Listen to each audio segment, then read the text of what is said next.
right, happy Monday morning. Is Monday, June 13, 2022.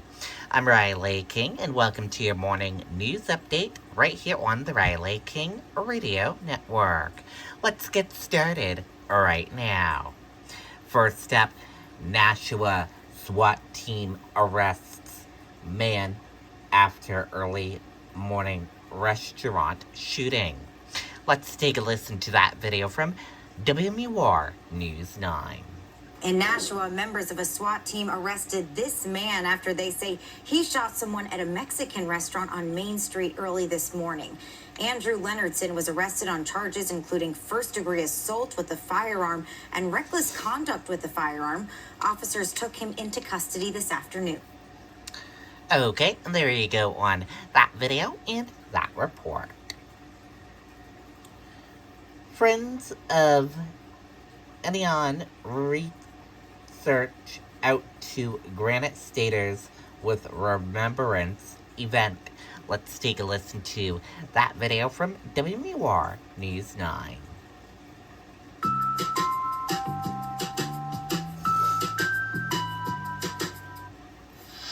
Tonight, people in New Hampshire are reflecting on those they've lost. This afternoon, Friends of Anya welcomed Granite Staters to an event in Manchester. It's a nonprofit organization offering bereavement support services to grieving children, teens, and families. They opened up Delta Dental Stadium for an afternoon of guest speakers and family activities. We bring peers together, we bring communities together in our house and Coolidge Ave to try and make everybody feel like they're not alone. So this is a big version of that, is to bring people here so they know they're not alone. Governor Sununu issued a proclamation naming today Friends of Anya gathering in Remembrance Day all around the state. Okay, and there you go on that video and that report. Massachusetts teen arrested after running boat aground off Lake Sunapee. Let's take a listen to that video from WMUR News 9. The experiences we never forget come from the choices we make. The Wagoneer or the Grand Wagoneer. Grand Adventures. The choice is yours.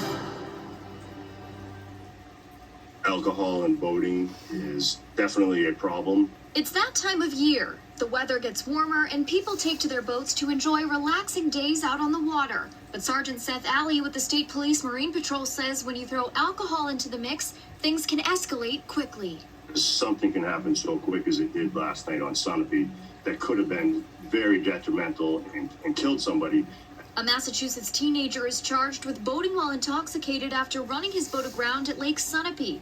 It happened Saturday night. Crews say 19-year-old Michael Smith and a passenger were still in the boat when they arrived. Fortunately, no one was hurt. He was under the legal age to be consuming alcohol, and ultimately that boat went 20 feet up onto the shoreline. Sergeant Alley says the steep embankment and the brush might have softened the blow, but says things could have been a lot worse. 20 to 30 feet to the left of where the boat went aground on the shoreline was the yacht club itself. This summer, the Marine Patrol will once again participate in Operation Dry Water, a national campaign that aims to reduce alcohol and drug use on the water. The public out here boating needs to make sure that they're checking their surroundings, making sure that they have all the appropriate safety equipment on board their boat, making sure the lights are working before they go out after dark so that they don't have a issue where potentially someone runs them over because they don't have a stern light. Sergeant Alley also says it's important to designate a sober driver when you're out on the water. Hannah Cotter, WMUR News 9. Okay, and there you go on that video and that report. No major injuries in collision between a pickup truck and sedan in Durham. Let's take a listen to that video from WMUR News 9. In Durham, 2 people are suffering from only minor injuries tonight after a pickup truck hit a sedan on Route 4 and rolled over. 3 people were in the truck. Police tell News 9 the collision happened when the driver of the F-150, Brendan Destrampy, tried to pass another vehicle. Destrampy tried to move into a no-passing zone and slammed into that sedan. He was arrested and charged with reckless driving. Okay, and there you go on that video and that report.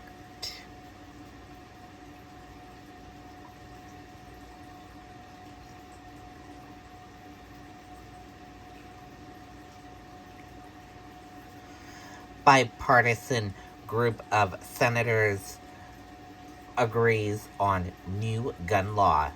Let's take a listen to that video from ABC News.